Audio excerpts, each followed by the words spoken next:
नमस्कार, आप देख रहे हैं पहाड़ टीवी और मैं हूं नवल खाली। चलिए बुलेटिन की शुरुआत करते हैं, लेकिन उससे पहले एक नजर आज की हेडलाइंस पर। उत्तराखंड के कई जिलों में होगी भारी बारिश, ऑरेंज अलर्ट हुआ जारी, भूस्खलन से यातायात हुआ प्रभावित। बद्रीनाथ नेशनल हाईवे कमेड़ा में पैदल आवाजाही के लिए खुला, वाहनों के चलने के लिए अभी और करना पड़ेगा इंतजार। उत्तराखंड में जल्द होगी 1550 कांस्टेबलों की भर्ती, मुख्यमंत्री ने कुछ समय पहले की थी घोषणा, विभाग ने लोक सेवा आयोग को भेजा प्रस्ताव। प्रदेश में एरो सिटी का कोई प्रस्ताव नहीं, मुख्यमंत्री धामी बोले कुछ लोग कर रहे हैं अनावश्यक राजनीति। हरिद्वार में बंद होंगे सभी स्लॉटर हाउस, हाई कोर्ट ने बरकरार रखी रोक। प्रदेश मंत्रिमंडल की बैठक 3 अगस्त को राज्य सचिवालय में शाम 4 बजे से होगी। पहले ये बैठक 24 जुलाई को प्रस्तावित थी, लेकिन मुख्यमंत्री के नई दिल्ली प्रवास के चलते बैठक को स्थगित कर दिया गया था। मुख्यमंत्री पुष्कर सिंह धामी की अध्यक्षता में होने वाली बैठक में ड्रोन पॉलिसी, एमएसएमई की नीति समेत राजस्व, कार्मिक, पर्यटन और शिक्षा से संबंधी कई प्रस्ताव आएंगे।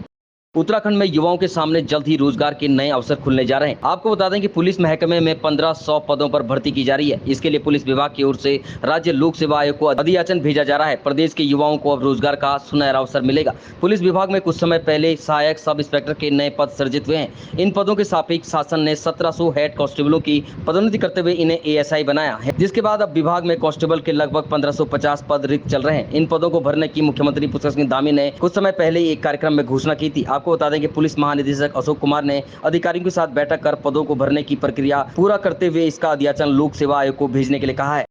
खबर अल्मोड़ा से है, जहां बारिश के चलते नदी नाले उफान पर हैं। अल्मोड़ा में स्कूल जा रही छात्रा नदी पार करने के दौरान बह गई।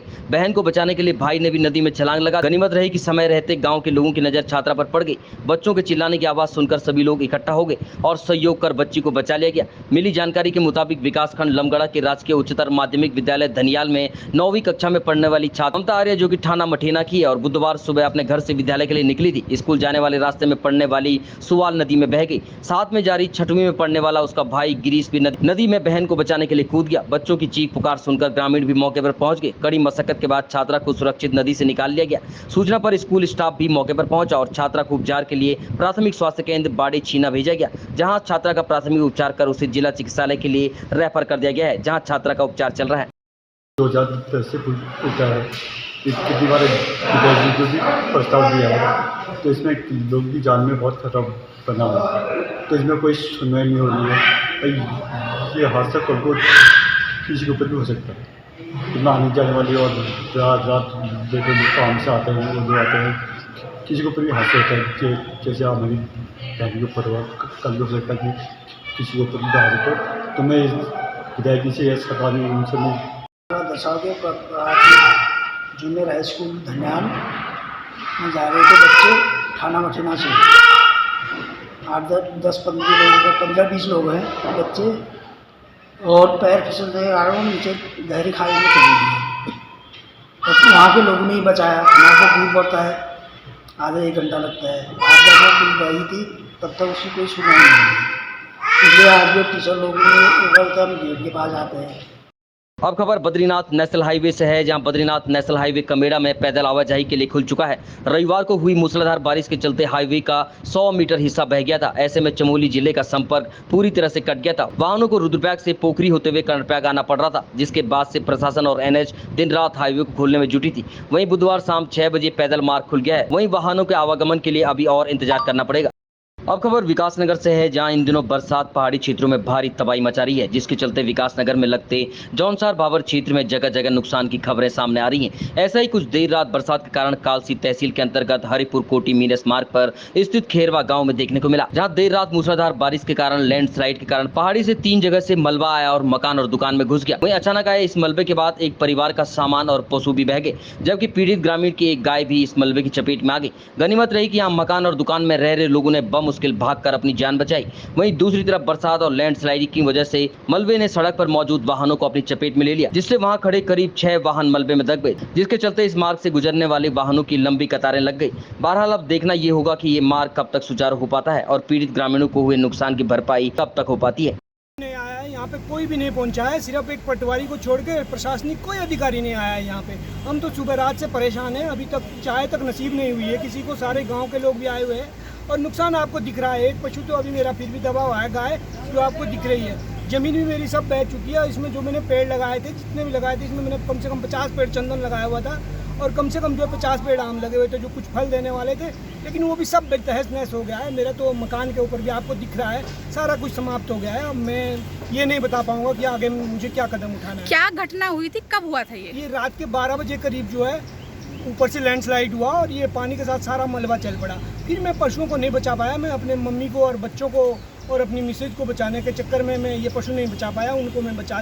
मुझे सुबह इन्फॉर्मेशन मिला था मैं ये फ़ोन के माध्यम से, तो मैं इधर ही क्षेत्र में ही था, तो फिर मैं सुबह घर से अपने वाहन पे आ गया था, यहाँ पहुँच गया था, तो देखा मैंने कि ये सारा स्लाइड हो करके नीचे को आया है और यहाँ पे पूरण सिंह जी का ये मकान है और उनका एक छानी भी है जिसमें उनके पशु बंधे हुए थे। खुद तो हमने पहले अलर्ट किया था तो वो लोग यहाँ नहीं थे, अन्यथा कुछ भी घटना घट सकती थी।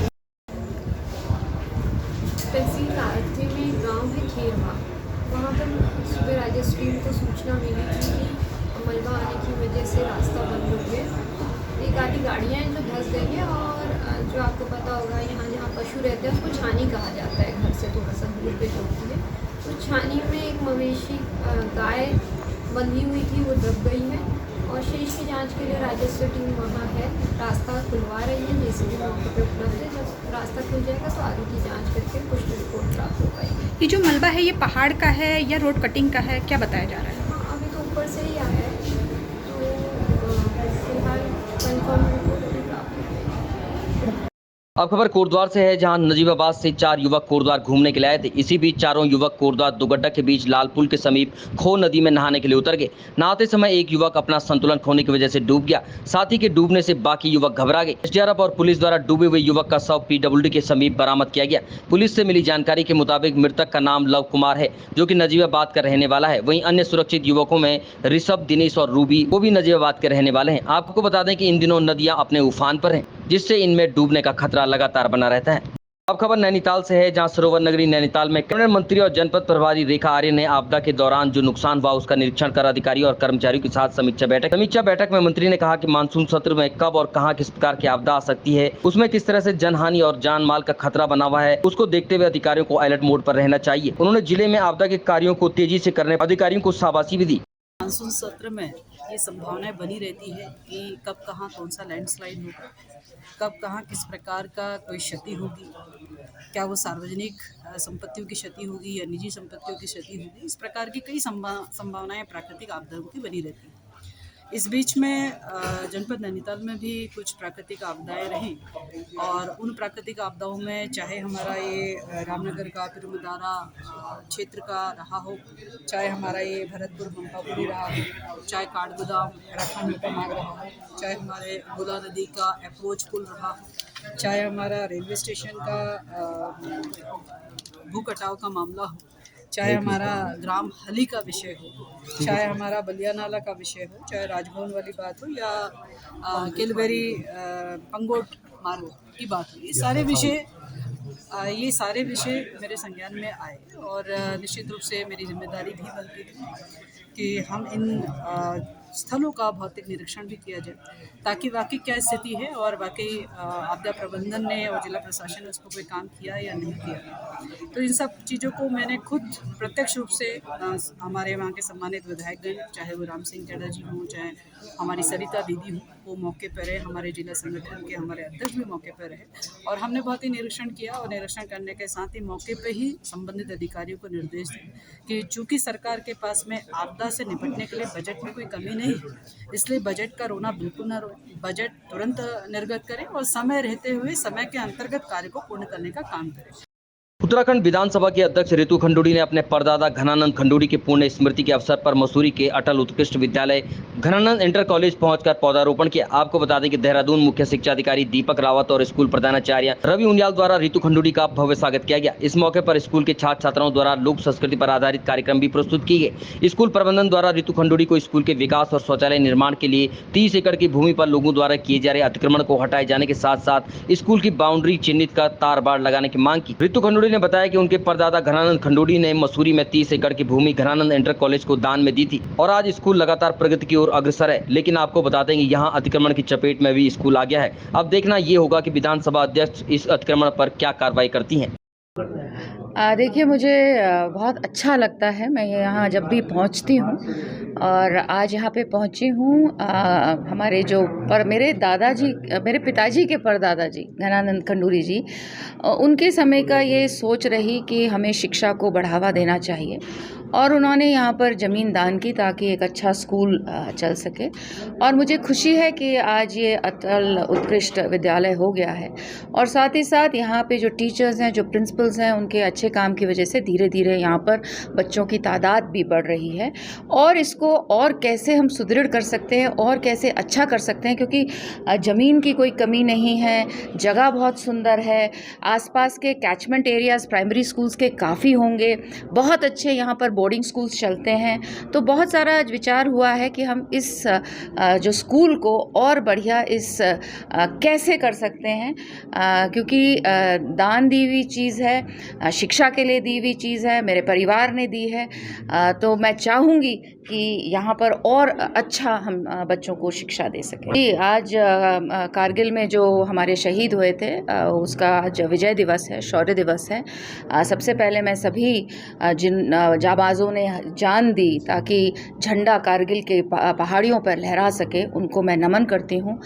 साथ ही साथ उनके परिवारजनों को भी नमन करती हूँ, खासकर उनकी माँ को नमन करती हूँ जिन्होंने अपने कोख से ऐसे बच्चे पैदा किए जो देश के लिए, जिन्होंने एक सेकंड नहीं सोचा और अपनी जान को न्यौछावर किया। उनके पूरे परिवारों को नमन करती हूँ। एक सैनिक की पुत्री हूँ, तो मुझे तो बहुत गौरव होता है, गर्व होता है कि हमारे 22 साल के बच्चे भी अपने लिए, देश के लिए जान देने के लिए न्यौछावर रहते हैं। खबर रुड़की से है, जहां 1.5 महीने पहले रुड़की के बेरड़ा गांव में दलित युवक की मौत के बाद बवाल हो गया था और ग्रामीणों ने पुलिस पर पथराव भी कर दिया था। इस मामले की जांच करने पहुंची टीम ने गांव पहुंचकर दोनों पक्षों को सुना। इस दौरान आईजी गढ़वाल करण नगन्याल, गढ़वाल कमिश्नर विनय शंकर पांडे सहित जिले के अधिकारी मौजूद रहे। गढ़वाल कमिश्नर और आईजी गढ़वाल ने दोनों पक्षों से मिलकर पूरे घटनाक्रम की जानकारी ली, साथ ही निष्पक्ष जाँच का आश्वासन दिया। उन्होंने कहा कि पूरी मामले की रिपोर्ट शासन को सौंपी जाएगी। 27 जुलाई को होने वाली दलित महापंचायत को स्थगित करने की भी जानकारी दी गई है। दबिशें दी गई लगातार और दबिश दी गई, ट्रेस नहीं हुआ, तो उसके बाद 82 की कार्रवाई करने के बाद 1 महीने बाद 83 की कार्रवाई कर दी है और कुर्की की कार्रवाई इत्यादि भी हम लोग इसमें अमल में लाएंगे। सभी मुख्य आरोपी अभी तक गिरफ्तार नहीं हुए। वही मैं बता रहा था, अभी आपने शायद सुना नहीं ठीक से, 82 की कार्रवाई हो गई है, उसे दबी से लगातार दी गई और तस्दीक नहीं हुआ। जहाँ जहाँ उसकी संभावना थी सब जगह दबी से दी गई। काफ़ी प्रयासों के बाद भी सब गिरफ्तार नहीं हुआ, तो इसमें 82 की कार्रवाई की गई पहले, फिर उसके बाद 1 महीने बाद 83 की कार्रवाई, कुड़की की कार्रवाई की गई। सर, लोकल पुलिस के लोग संतुष्ट नहीं, सर इस विषय में क्या कहना चाहेंगे? लोग भी क्या भी रहे? हाँ, हम बता दिया है उनके द्वारा, यहाँ स्थानीय जनताओं ने अपनी भावना व्यक्त कर दी है। हम लोग अब उसके संबंध में तथ्यपरक जो रिपोर्ट है हम शासन को प्रेषित कर रहे हैं। खबर खटीमा से है, जहां चकरपुर ग्राम पंचायत में रेलवे विभाग द्वारा बिना किसी सूचना के ग्रामीणों की धान की खड़ी फसल पर ट्रैक्टर चलवाकर उसे उजाड़ दिया गया। आपको बता दें कि चकरपुर ग्राम पंचायत क्षेत्र में रेलवे लाइन के किनारे बसे लगभग 200 परिवारों की धान की फसल को ट्रैक्टर चलवाकर रेलवे विभाग द्वारा कुचल दिया गया। आपको बता दें कि इस मामले में रेलवे विभाग ने न तो प्रधान को सूचना दी, न ही क्षेत्र पंचायत सदस्य को, न ही किसी आम जन को किसी प्रकार की कोई सूचना दी गई। ग्रामीणों का कहना है कि हम यहाँ पर 30 से 35 सालों से काबिज हैं और आज रेलवे विभाग द्वारा हमारी खड़ी फसल को रौंद दिया गया है। उन्होंने कहा कि रेलवे विभाग को इस भूमि से किसी भी प्रकार की आवश्यकता पड़ी है तो हमारे द्वारा कभी भी आपत्ति नहीं जताएगी और अब रेलवे ने उनकी खड़ी फसल को इस तरह से तबाह कर दिया है। कुछ महिलाएं खड़ी फसल को उजड़ा देखकर खेतों में बैठकर रोती भी नजर आई। लेकिन आते मैं इस ग्राम सभा में श्री ग्राम प्रधान की तरफ से बोल रहा हूँ कि रेलवे प्रशासन ने ग्राम प्रधानों को किसी भी तरीके से कोई सूचना नहीं दी, बल्कि कोई सूचना अगर देते तो हम अपनी ग्राम सभा में जाके उनके सामने बात रखते कि रेलवे प्रशासन द्वारा हमें सूचना मिली है कि आप लोग जो भी खेती बेची कर रहे हैं उसको ना करें। इसकी सूचना नहीं दी और सीधे गांव में आके खेतों को जो है कि नुकसान पहुंचा रहे हैं। अपना यंत्रों से, ट्रैक्टर से पूरे खेत जो है कि फसलें नष्ट कर दी गई है। भी नहीं था, हम बकरी चुगाने गए थे, 11 बजे पता लगा, फिर मैंने बोला भी पुलिस प्रशासन से ऐसे फसल लगाने से पहले बता देते, ऐसे बर्बाद नहीं करते। और इतना ही बोला मैंने तो। हमें किसी ने नहीं बताया था रेलवे से, हमें ऐसे फसल मत लगाओ हमसे किसी ने कुछ नहीं कहा था। अचानक ही आया, ये बिगाड़ के गए। अब इतना तो मुझे पता नहीं है, मेरा शादी से पहले से ही काम आते थे। खबर उत्तरकाशी से है, जहां रामचंद्र उंडियाल राजकीय स्नातकोत्तर महाविद्यालय उत्तरकाशी के मुख्य परिसर में अवस्थित सौर्य पटल के सामने महाविद्यालय एनसीसी प्लाटून के द्वारा कारगिल विजय शहीद दिवस के अवसर पर उन्हें श्रद्धांजलि दी गई। इस अवसर पर शहीदों के लिए 2 मिनट का मौन भी रखा गया। कार्यक्रम में भारत के परमवीर चक्र विजेताओं और समस्त वीर सैनिकों जिन्होंने कारगिल युद्ध के दौरान देश के लिए अपना सर्वस्व बलिदान किया, उनको श्रद्धांजलि दी गई। अब खबर मसूरी से है, जहां लायंस क्लब मसूरी हिल्स के तत्वाधान में रामदेवी भार्गव इंटर कॉलेज मसूरी में पर्यावरण सुंदरता के लिए वृक्षारोपण और कारगिल विजय दिवस पर कार्यक्रम आयोजित किए गए। मुख्य अतिथि पूर्व मंडल अध्यक्ष लियो लॉयन डॉक्टर गौरव शर्मा ने दीप प्रज्वलित कर कार्यक्रम का शुभारंभ किया। कारगिल विजय दिवस की शुरुआत कर निधि भगोड़ा ने इस मौके पर इलेक्ट्रॉनिक और वर्बल प्रेजेंटेशन के द्वारा कारगिल युद्ध की विस्तृत जानकारी छात्रों के साथ साझा की। लायंस क्लब मसूरी हिल्स के तत्वाधान में और कॉलेज भी इसका संयुक्त रूप से जुड़ा हुआ है। कारगिल दिवस शौर्य दिवस के रूप में आज हम यहाँ पर मना रहे हैं, जिसमें जो हमारे कारगिल युद्ध के समय में जो हमारे शहीद हुए थे, जो हमारे सैनिक, उन सबको श्रद्धा सुमन अर्पित कर रहे हैं, उनको याद कर रहे हैं और उनके जो गाथा है, किस प्रकार उन्होंने संघर्ष किया, किस प्रकार उन्होंने इतनी ऊंचाइयों पर जाकर बड़ी चोटियों पर पहुंचकर भारत को फतेह दिलाई है, उसका बच्चों के सामने एक प्रेजेंटेशन है, उसको यहाँ रखने का प्रयास है। साथ ही उन्हीं की याद में, और क्योंकि कल श्रीदेव सुमन दिवस भी था, उनकी पुण्यतिथि पर भी वृक्षारोपण कार्यक्रम होता है, तो उन सबको मिलाते हुए आज हमने हरेला को भी सेलिब्रेट किया है, तो उसके अंदर पौधारोपण का कार्यक्रम हमने आज यहाँ पर रखा है, तो वो कार्यक्रम भी यहाँ पर सेलिब्रेट किया जा रहा है। अभी तक की खबरों में बस इतना ही। आगे की खबरों के लिए देखते रहिए पहाड़ टीवी। तब तक के लिए नमस्कार।